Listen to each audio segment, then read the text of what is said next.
A pregnant Mississippi teen vanishes after a late night meeting, leaving behind a family desperate for answers, a cold case riddled with unanswered questions, and a trail of blood. This is Hold My Sweet Tea.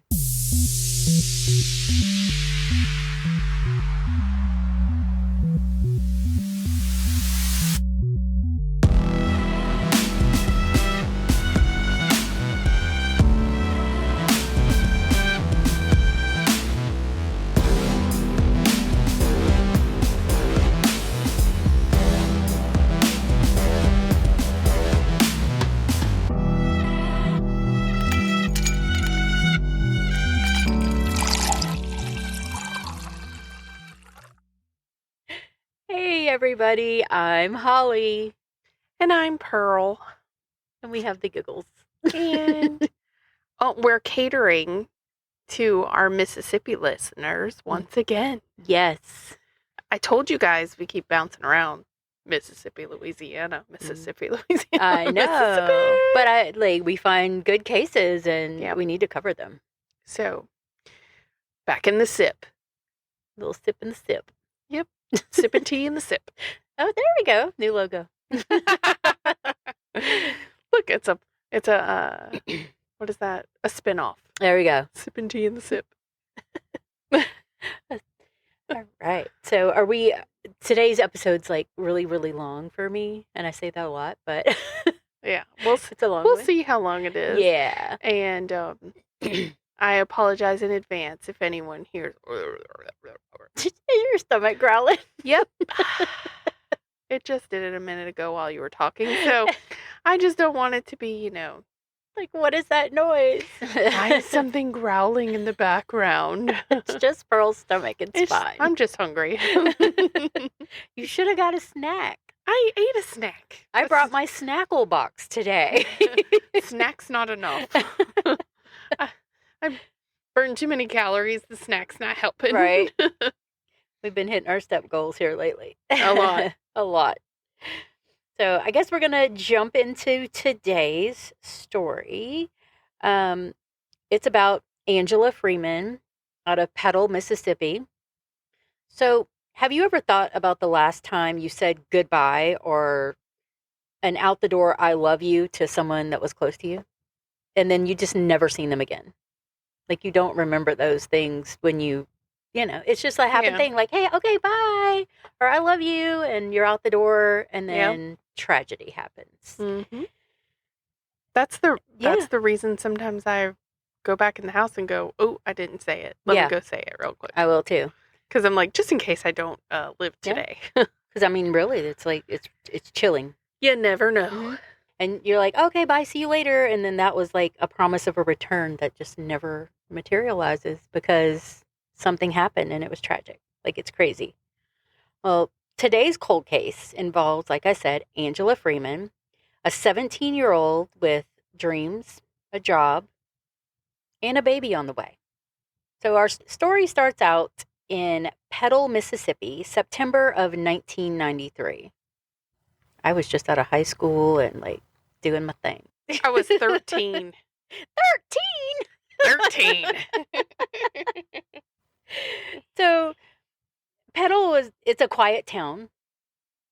Ordinary Wednesday that quickly, turned into an endearing mystery. Petal itself is considered a friendly city. Like, I've been through there before. It's really nice.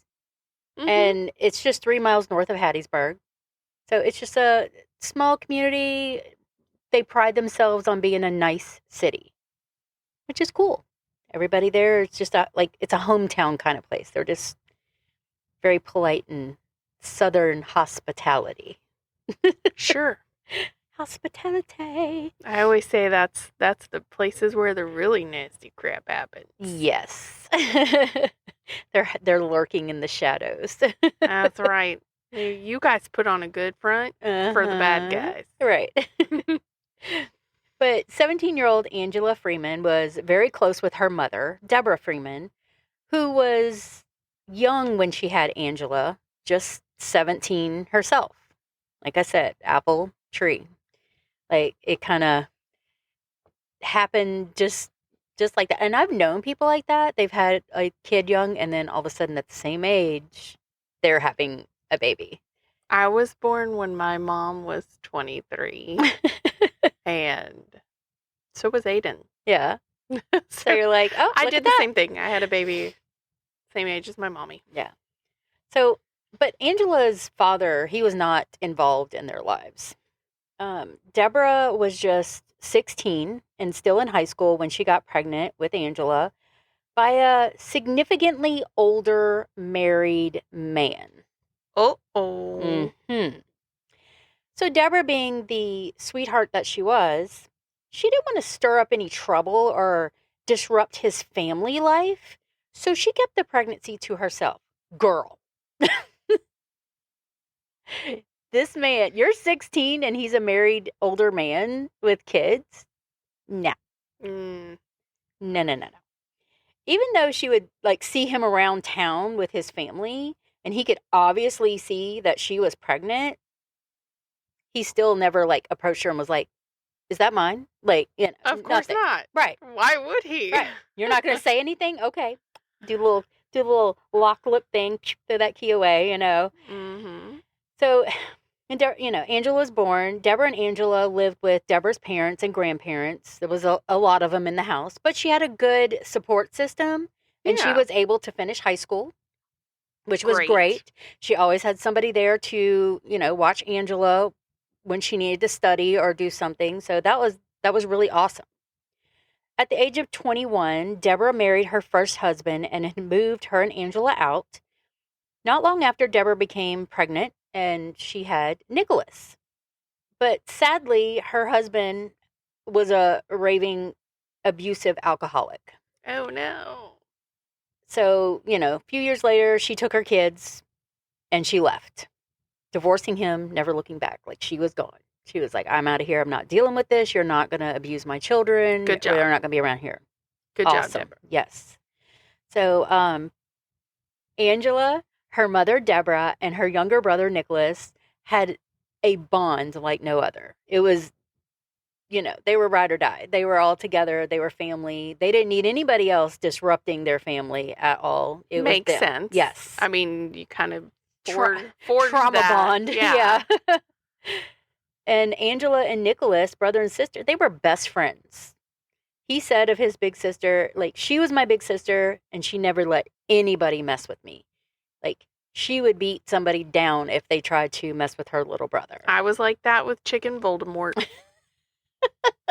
The Voldemort. I was like, that's my, I get to beat him up, but nobody else can. Right. That's mine. Just me. You beat him up, I'm going to beat you up. That's right. Don't touch him. Right.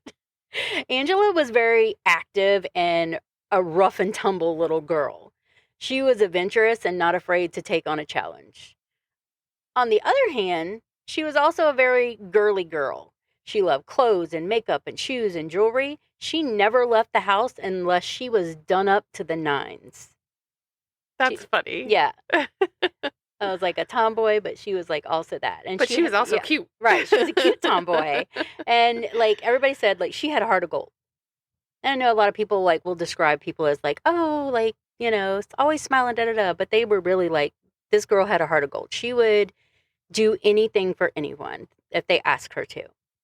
So as she approached her teenage years, she, like most teenage girls, took on a bit of an attitude. Of course. She got a bit of a chip on her shoulder and started thinking that she was grown and nobody was going to tell her what to do, as most teenage girls do. Well, I was going to say, as most teenagers. Yeah, teenagers, yeah. But this didn't fly with Deborah, and they began to butt heads. So Angela was sneaking out, lying, dating boys, smoking cigarettes. Her mother would not approve of these boys that she was like seeing at all. And Deborah got so desperate, she sent Angela to like this 2-week, they called it a brat camp, where they like teach them things on how to cope with things and like learn a little respect and everything. So sent her away from that. It worked for a short time, but after about a month, she was right back to her old self. Around this time, Deborah began dating a man named Bill. Angela and Bill clashed almost immediately. Like, he didn't like the way she was acting, and she didn't want to be told what to do by some man that was not her father. Right. You're not my dad. That's exactly what I was going to say. You can't tell me what to do. Right. You're not my dad. Exactly. So he was much older than Deborah and set in his ways. So she seems to like older men all around. And he was very strict and authoritarian with his expectations of Deborah's children. Angela was not having it. She's like, you're not going to do that. I don't care. Right. I'll do what I want. Angela seemed to follow her mother's footsteps, like I said, to a T, apple tree. She began seeing a guy named, she was 16. She began seeing a guy named Stephen who was 22 years old. I got nothing to say to that. Yeah. Because 17 and 23. Yeah. So there we go. It was an off and on again relationship with lots of arguments and drama. During the end of her sophomore year in high school, though, Angela was like, I'm done with school. I know everything. I'm dropping out. Of course they know everything. Right. So she did promise her mother. She was like, I'm going to get my GED and I want to go to school for like nursing radiology. That's what she wanted to do. She was a headstrong girl. Mm-hmm. And she was a hard worker, though. That's good. And I looked up her birthday. She's an Aquarius. So there you go. If anybody, follows astrology and everything and believes, yeah, she's going to do her own thing. Mm-hmm. That's the Aquarius way. And she thinks God complex. Independence. Yep. There you go. It is the thing. Ask my moon. Yeah, your Aquarius moon. There you go. She had a job at Burger King and briefly moved in with a friend named Ruby. Because she was like, I can't take any more of this. I'm dropping out. I'm going to go get my GED. I can't live with Bill anymore. So she moved in with Ruby and Ruby's boyfriend, Larry. So now their living arrangements went on. Angela, Ruby, and Ruby's boyfriend, Larry, found themselves in a sort of entanglement. Oh. She was still... What? What kind of entanglement, do you say? She was still on and off again with Stephen, the 22-year-old. Okay. But when she and Larry would find themselves alone sometimes, well, they started messing around. What? Girl, this is your friend Ruby's boyfriend, Larry. Why are you messing with Larry and you got Stephen over here? So, and, I mean, that's just not cool. Not girl code. That's not cool. No. No. Ruby gonna come home and kick your ass. And ass kicking was not there, but Ruby eventually found out, and that just immediately ended Angela and Ruby's friendship. Done. Of course. So this forced her to move back with her mom and Bill. And Bill's rules for his house. She was like, yeah. Biatch. Right. Get out. You slept with Lori?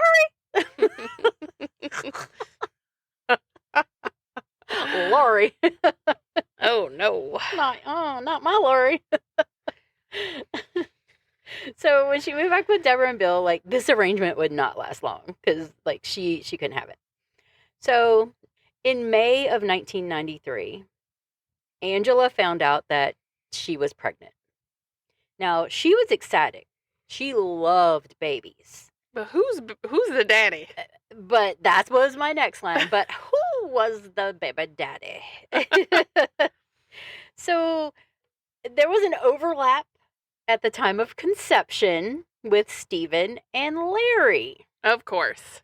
But this is where, and she told her mom and Bill about this. It could be this one or that one. But this is where Bill becomes a huge problem.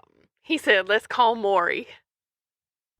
While Angela, being a white girl, Larry was black. Bill went full on racist piece of shit. Oh, lovely. There were even rumors that he was leading a branch of the KKK. I'm not sure if this was true or not, but he like popped off racist bullshit out of his mouth, and he wasn't having it. So this turned the house into a war zone. Like, yeah, World War III, like, completely. Yeah. Yeah, we don't play that game. No, not at all. So Angela she was like, I'm done. I can't live here. So she had to formulate some kind of plan, you know. Right. So she got a better job than Burger King. She started working at a job in Hattiesburg at Crystal's restaurant and made friends with a girl named Paula. So they decided to get a place together.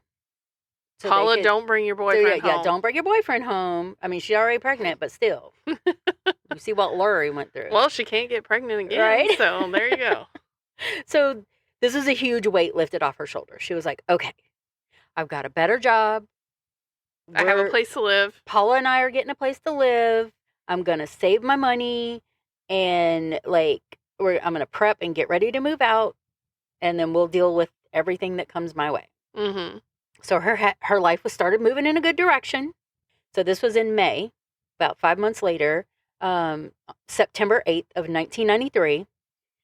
It started out like any other day, just an ordinary, an eventful day. She was like packing some stuff still because she had moved some stuff over to their place, but she was still living with her mom and Bill, so she was trying to get things together. Mm-hmm. Paula was like, "Hey, do you want to come over to the new place and we can go do some shopping and stuff, and then we'll just sleep here for the night?" And because she had like an appointment the next day, Angela did. Mm-hmm. So she's like, yeah, absolutely. So she gathered up some more of her things, and on the way out the door, she like was going out, and she like came back in, and she's like, told her mom, she was like, bye, and she's like, I love you, and then ran out the door. Mm-hmm. This would be the last time Deborah would see her daughter alive. So Paula, on the other hand, she last saw Angela the following afternoon on Thursday, August 9th, when she invited her to run some other errands and then go visit her family. But Angela was like, hey, I've got this OBGYN appointment because I'm 5 months along. I have to go to this. She's like, oh, yeah, okay, that's fine. She's like, I'll see you this evening at home because they were planning on spending the night again. And then when Paula returned that evening, Angela was nowhere to be found. She did leave a note, though. She was like, hey, can you leave the latch lock undone? I guess it was one of those ones that swing shut. So if you try to open the door, it like catches. Yeah, kind of like they have in hotel rooms. So she's like, hey, can you leave that undone? And she's like, I'll be back tonight. So Paula was like, cool, done. And Paula went to bed. The last sighting of Angela alive took place outside of a Pizza Hut around 1 a.m. on August 10th.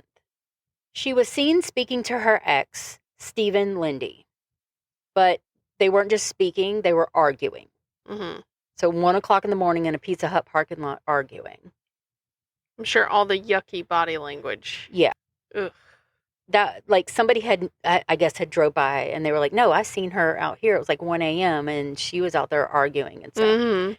It took almost 12 hours after that for someone to notice that she was missing. But also, this was like the early 90s.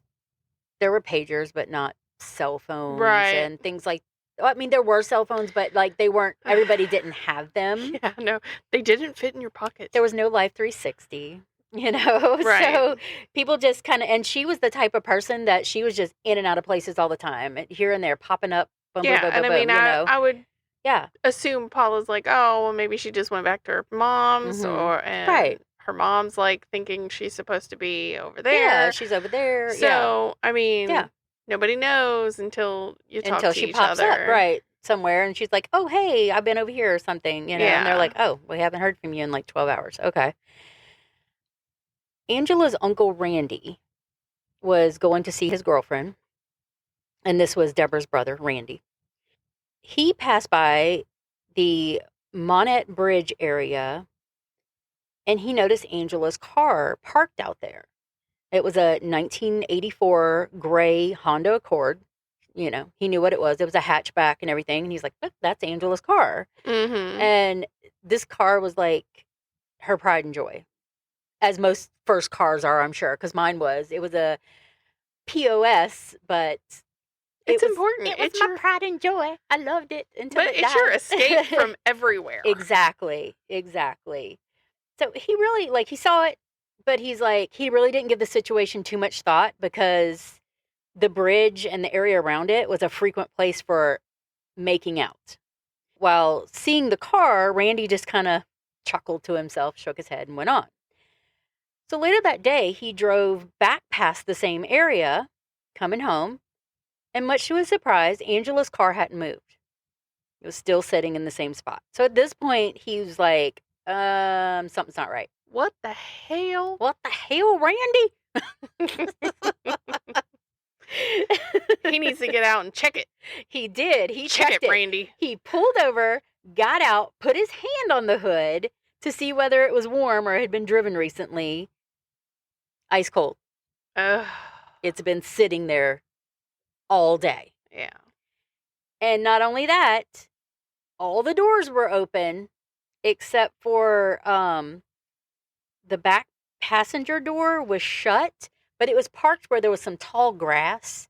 So grass was like shut in the door. Oh. So whoever shut that door shut grass in the door. Kind of weird. Yeah. He's like, little odd. Okay.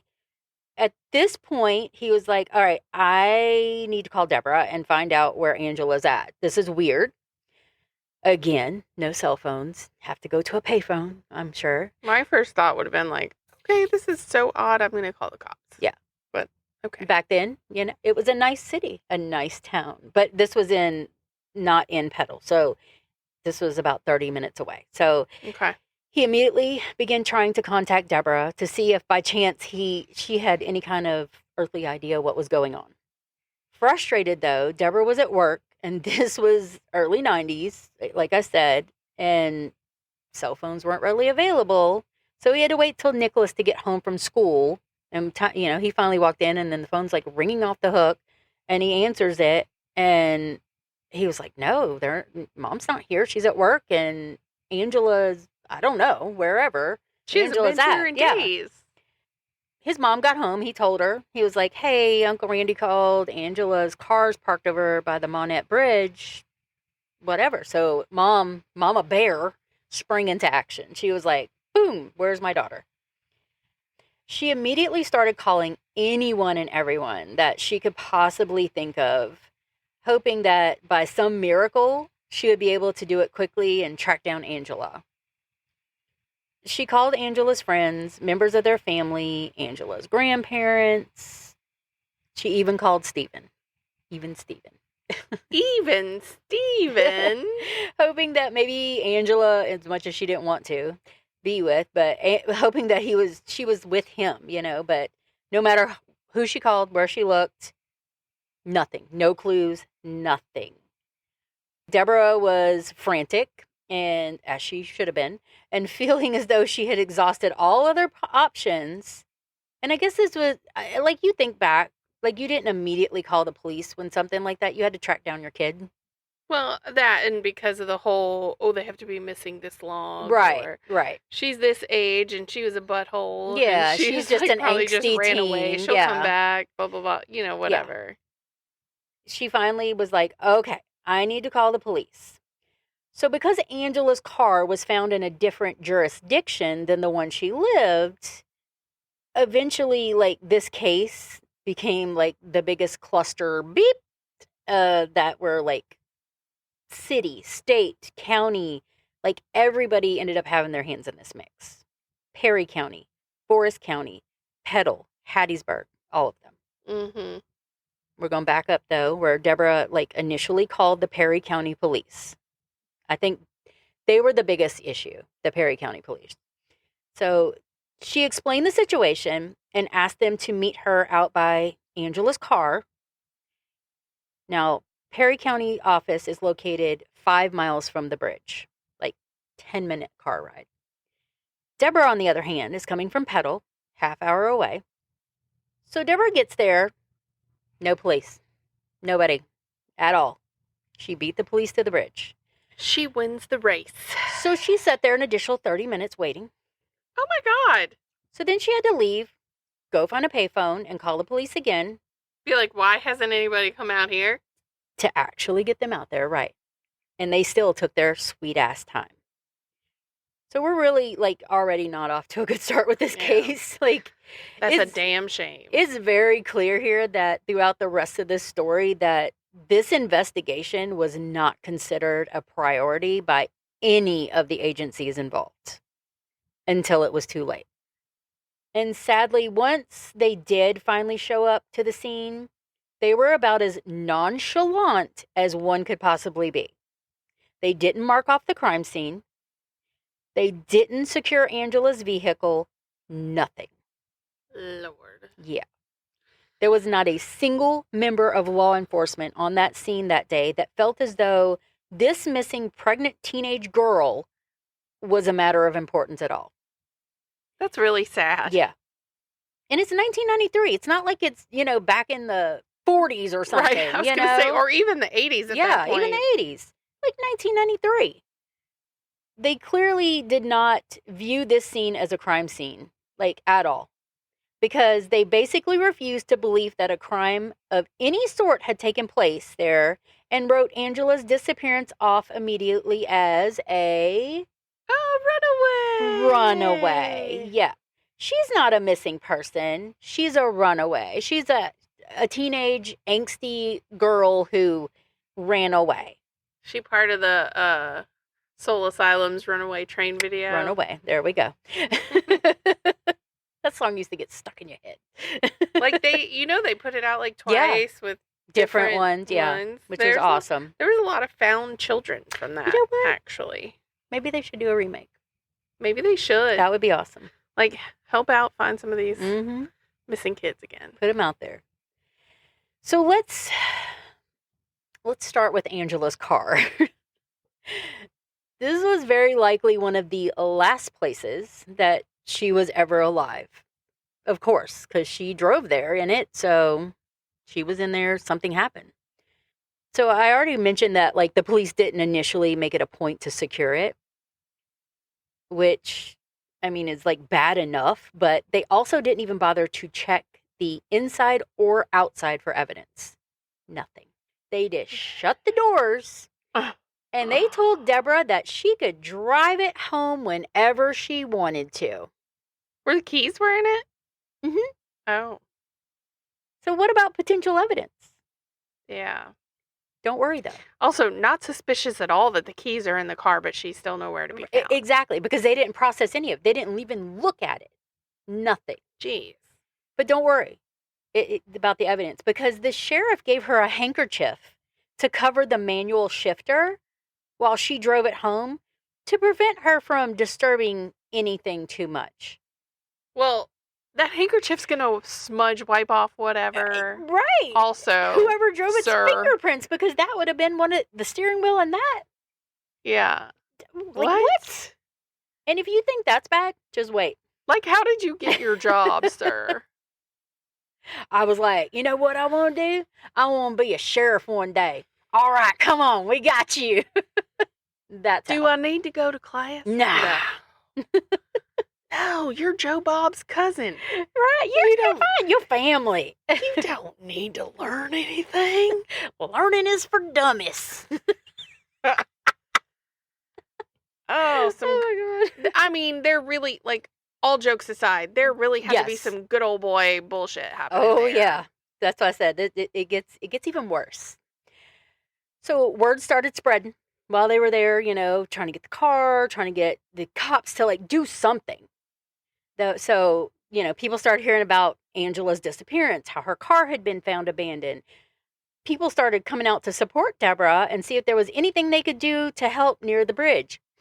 Don't touch anything. Like, very nice of them, but in this instant, it wasn't great, considering that the police had decided not to block off any sort of area for evidence for investigation at all. Nevertheless, though, one of the people who came out to see Deborah and to see if potentially there was anything they could do to help, like, while they were there, if she needed it, was her other brother, Roger. Randy and Roger. Roger. He worked at the nearby airport, so he heard and he's like, I'm getting off. I'm coming. I'll be there. Okay. Yeah.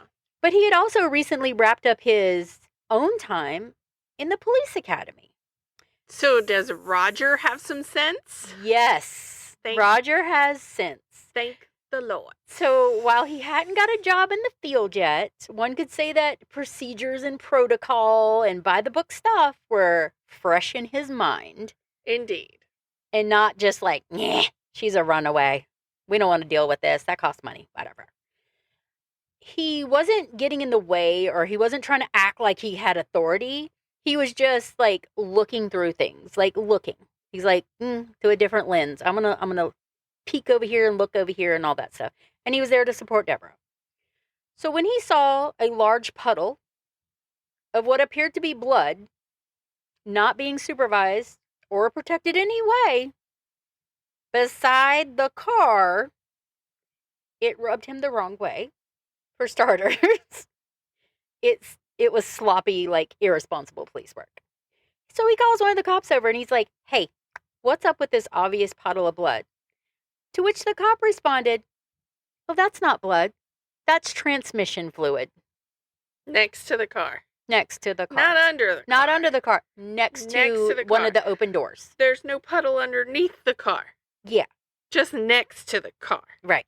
Okay. That transmission fell out. It fell out. And jumped to the side and squirted the transmission fluid. A front-wheel drive car. Yeah. A sideways transmission. It'd be by the tire. Yeah. On one of the sides. Right. But not beside the door. It was like the back door. And like, okay, then get down on your hands and knees and smell it.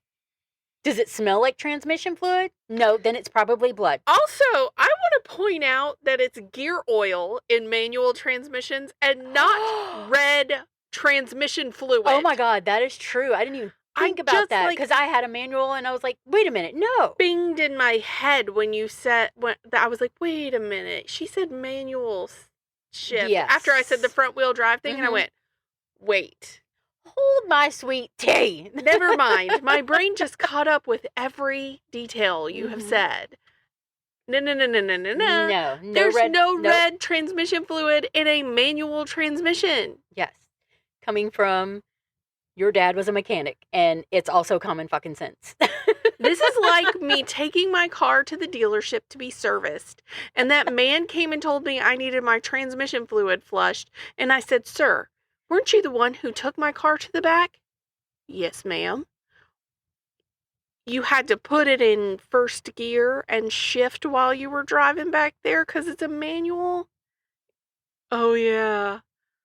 Yeah, like, thank you for trying to rip me off today, but I'm not an idiot.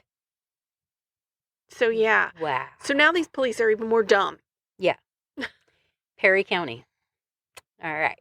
So I feel like I just had my cousin Vinny moment. There you go. I know. I was thinking of that too. I was like, in court, I'm like, you go. You couldn't have got a perm. Oh my God. Okay. Yeah. So then, while all this is going on and there's police presence and Perry County's like, yeah, she just ran away. Whatever. So Forest County reaches out and they're search and rescue, and they offer to send out their resources to perform an extensive ground search within hours of Deborah's initial report. But Perry County was like, decline. The Mississippi State Crime Lab also offered up their assistance as well.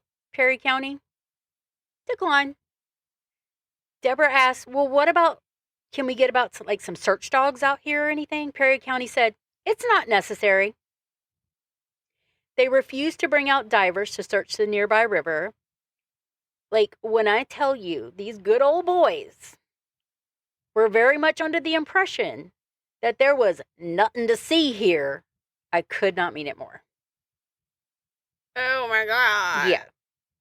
This poor girl. And then this is my favorite quote from them. They literally said, this is just a case of a girl who lost her car. and told Deborah to let them know when Angela turned back up. I would have punched them in the face and went to jail that day because, oh my God.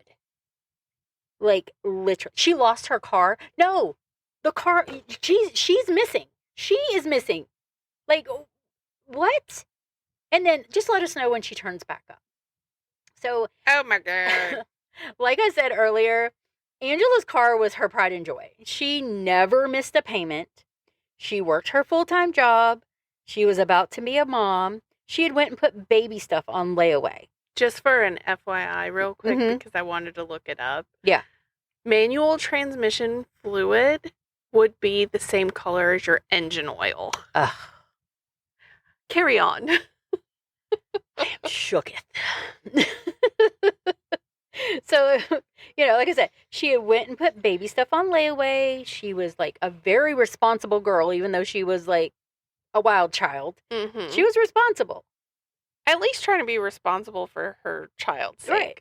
Also, inside her car, they found her $200-something uncashed paycheck. So she was running away. She lost her car. It ran away from her. It ran away from her. It was like, bye. See you later. I'm taking your paycheck. There you go. Like, it just makes me so angry when, like, tell us when she turns back up. Like, what? No. What? Tell us when she turns back up? Yeah. Oh, wow. Yeah. Okay. Yeah. Why would we tell you? You obviously don't believe she's missing. Mm-hmm. So Deborah was like at her wit's end. She did not know what to do. She had a cop in her face telling her that her pregnant teenage daughter ran away and to drive her car home and she will just show up. On September 11th, Angela's boss called and said that she didn't show up for her shift. So Deborah was like, I'm calling the Petal Police Department and doing an official missing persons report. So got that formal report done. They actually came out, took the report. Then crickets. Nothing. No word, no updates, nothing. Like, this case makes me so mad. Yeah. Like, this must have been so nerve-wracking. They just wrote it down on a piece of paper and then went about their life. Right. They were like, missing girl. Mm-hmm. Yeah. Okay. Didn't show up for work. All right. Thanks. Bye. So Deborah knew someone who worked for the local media and reached out to them to find out. She was only trying to reach out to find out about police protocol. She was like, is this like something that they would do? Like, just dismiss this like this and all that? Right. So this person was like, oh no, we're putting her on the news. Unfiltered. I know. That would have been great. But, because she had needed some kind of guidance and there was nothing. So after her call to the media, guess what? Now the police want to do something. something. That's when the police busted out the cadaver dogs at the Monet Bridge. They were like, oh, wait, we have dogs. So hold on, let me get those dogs you requested. Right. I'm sorry, ma'am. It took us a while. And guess where the first place they made a beeline to? The transmission fluid? Yes. Sorry. Shit, that was loud. Yes, the transmission fluid. Like, DNA stuff wasn't available right at that moment, but it was on the cusp. Because asshole, it's not transmission fluid. But later when they did do the DNA stuff, it was Angela's blood, of course. Definitely not transmission fluid. Transmission fluid. The dogs also helped police discover Angela's scattered shoes that were also covered in blood, as well as a napkin that appeared to be stained with makeup, later determined by DNA that it belonged to Angela. I was thinking she was probably crying. Yeah. And was like wiping her face with it, and it had makeup on it. That probably happened before the blood. Yeah. The dogs also alerted by the edge of the river, indicating that someone had entered the water at that spot. So, yay for the dogs. They're the real heroes here, not the freaking police department. Well, Perry at least the County. dogs are doing their job. Right. So now the police started leaning toward probable homicide rather than a runaway. Wow. But even after all of that, they never thought, you know what, maybe we should go look at that car. Still didn't look at the car. Still didn't look at the car. So Deborah and Bill phoned the police again and said, hey, we started looking at the car since nobody seems to be interested. There's blood, like when it was a hatchback. So like you have the taillights there. There was blood that had like run down into the taillight. Like maybe so on she the was exterior. Yeah, of the car. so like maybe somebody had slammed her against the car or something, and it like maybe cracked a little bit and ran down in there.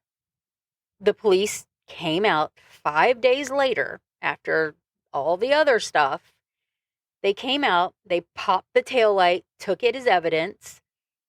They found an unspent bullet in the cup holder. Could have found this at the crime scene. Yeah, if you bothered to look. 2 unidentified fingerprints, as well as some unidentified hair. It was probably the Sugar Flats beast. It probably so. He came down from Tennessee and was like, hey, girl. These assholes hit me over there in Tennessee, so, like, I'm thinking about moving to Mississippi, and, so. Right. I like furry blankets.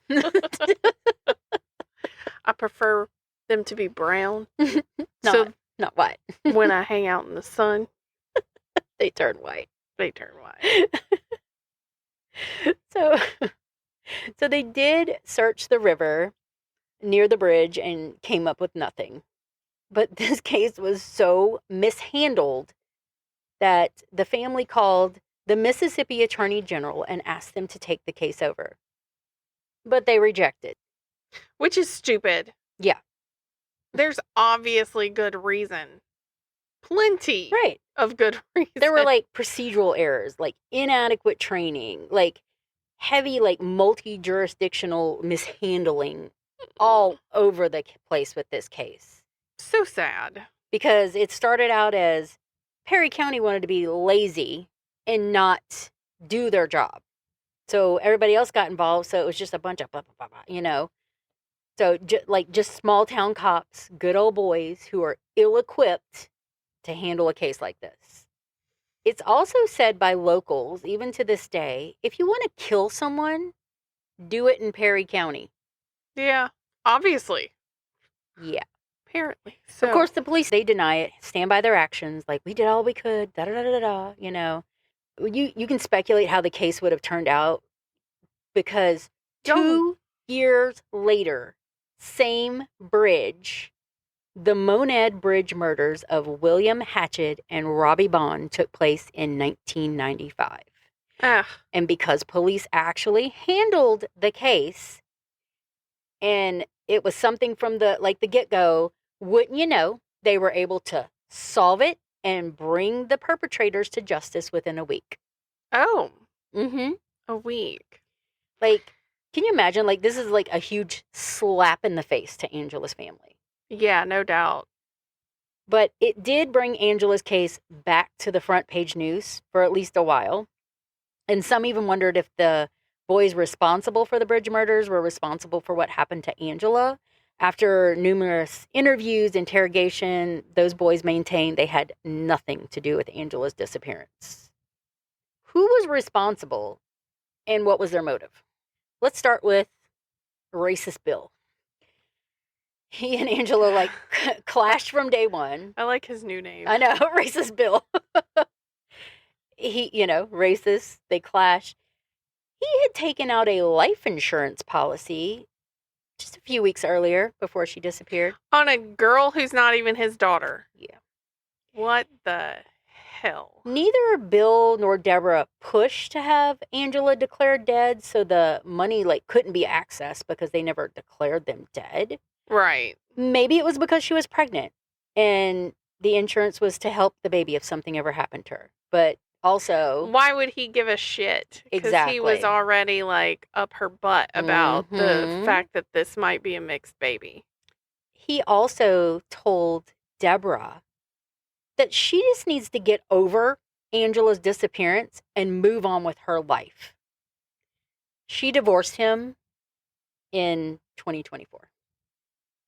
Or What? 2004. I'm sorry. I was about Not to 2024. say, 2004.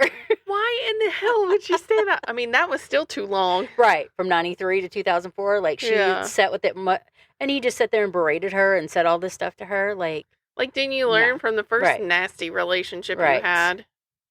And the baby daddy, like Angela's dad, like, still just bullshit.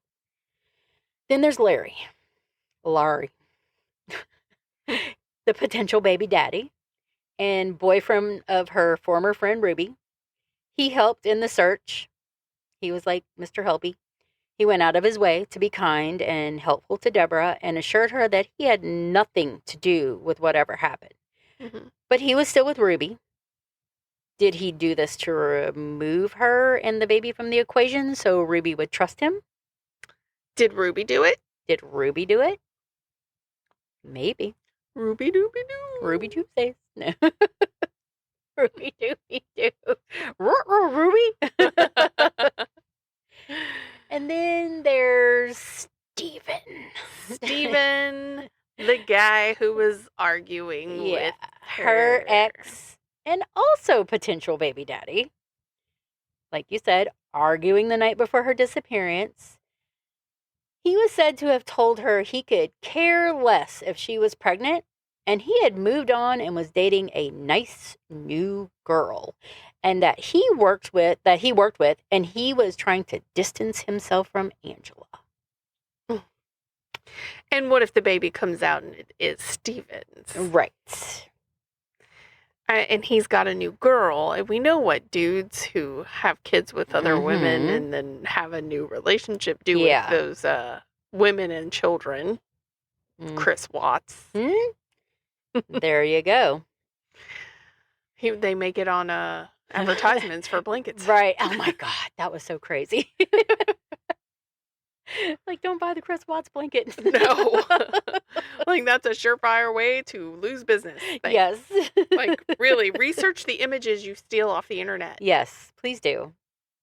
But Steven also maintained that he's completely innocent, had no hand in her disappearance. Even after working all day and getting off and being in a parking lot at 1 a.m. arguing with Angela, he was up early, like the butt crack of dawn early the next morning.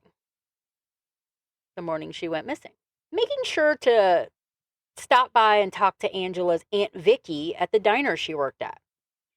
Vicky said he was desperately trying to carry on a conversation with her while she was like swamped with customers from the breakfast rush. Vicky later said, maybe he was trying to use me to manufacture an alibi of sorts. That's what I was about to say. Like, that's a little bit weird behavior. But it's still speculation. We don't know. Speculative. I think it was for sure someone she knew. Absolutely. Oh, yeah. She wouldn't have went out there in the dark alone. She had told many friends that she hated that bridge. Like, it was something out of a horror movie. It kind of reminded me of the Delphi Bridge. I'll put a picture up. It was just an old rickety bridge. And people actually, like, it didn't have railroad tracks, but people would drive over it sometimes just to cut off, like, 5-10 minutes to get to the other side real quick. But, like, she would never. She was, like, terrified of that bridge. Yeah. So, like, she wouldn't have went out there by herself. They did turn the case over to District Attorney Lynn Carter back in 2019 with hopes of bringing a case against one particular suspect, still unnamed at this point. I don't know who it is. Angela's brother, Nicholas, who has written songs about his sister. He runs the Facebook page to help, keep her name relevant, continues to search for answers. He said, in the back of my mind, I'm always wondering, where is Angela? Nicholas told Dateline in an interview that he did.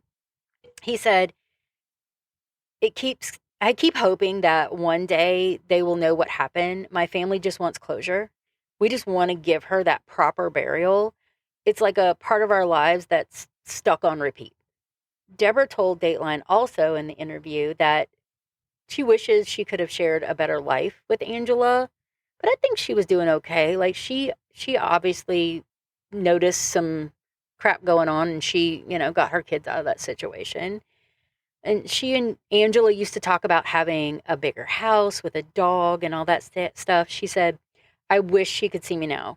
Now I have a home, I have 2 dogs, and she continues to fight for her daughter with hope that one day Angela will get the justice she deserves. Angela Freeman is described as being 5'3" tall, weighing 108 pounds, brown hair, blue eyes. She was like tiny. Mm-hmm.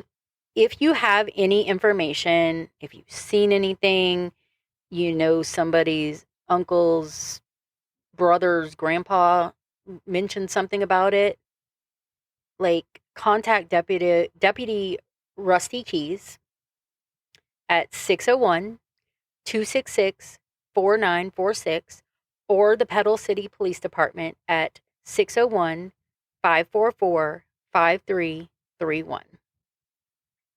I hope her family I know they'll never give up hope. They'll never give up searching for her. And like I said, I have several pictures. I have age progression pictures and pictures of the bridge, the car.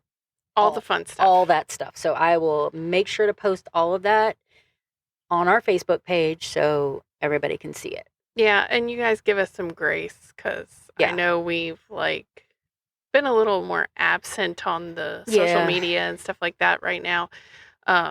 We do our best. We're tired.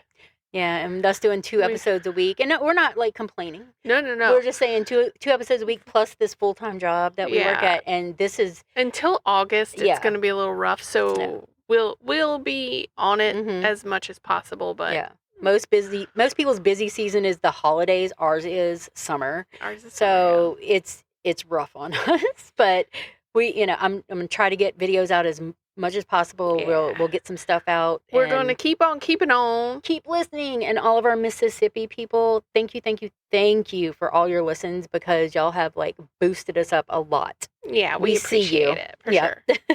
We see you everywhere that listens. So we know where the vast majority are coming from. Yes, absolutely. But so our theme music was by Patty Salzetta. Is always will be by Patty Salzetta. If you have any information, use the numbers that Holly gave out. And if you have anything you want to share with us, please email us at steeped@holdmysweettea.com. Make sure you're sharing the link with your grandma, your mama. Daddy. Your daddy's uncle's brother. And his grandpa. Right? Put it on your dog's collar tag. Right. Anybody finds them, they'll be like, "Hold my sweet tea. Hold on, let me go listen." That's right. And let me scan this chip. And I'm working on business cards, so we have something to hand out. Nice. That was going to be great. Yeah, so as soon as I have a little mock-up thing of that, I'll share it. Yes, and we'll be flinging them out everywhere. Be like, "Here, listen." Yep. And we are always on the social medias. If you need to message us there, you can. Yeah. Yeah, and Hold My Sweet Tea is a Drunken Bee production. Bzzzt. Were you going to say something else? Nope. Okay, you went I have she hissed. It's a hunger hiss. Okay, snack time. Y'all stay safe out there, and just because we're dipping doesn't mean you can't keep sipping, and Pearl needs to go have a snack. Bye.